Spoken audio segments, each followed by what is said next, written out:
SKK Migas menjembatani keinginan sistem bagi hasil dana migas antara Pemda Papua dengan pemerintah pusat. Khusus Pemda Papua Barat telah diputuskan 30% dana bagi hasil migas untuk pemerintah pusat dan 70% untuk daerah.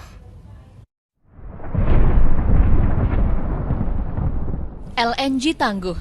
Mega proyek kilang LNG di Teluk Bintuni, Papua Barat hingga kini dikelola dengan baik. Sinergi pemerintah dan masyarakat tanah Papua membuat LNG tangguh menjadi salah satu lokasi penghilangan gas yang diandalkan.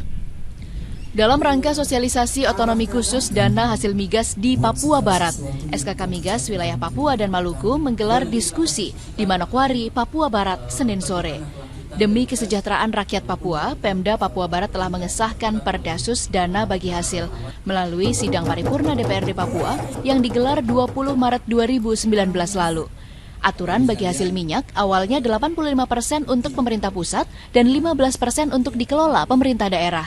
Kini disepakati menjadi 30% untuk pusat dan 70% untuk daerah.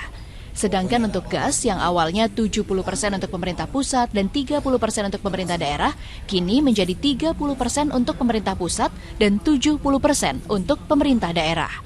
Sekali lagi, ini Perdasus DBH Migas, jadi Perdasus ini sebetulnya Perdasusnya pemerintah pusat, pemerintah Papua Barat, ya, provinsi, bersama-sama dengan Pemda Kabupaten.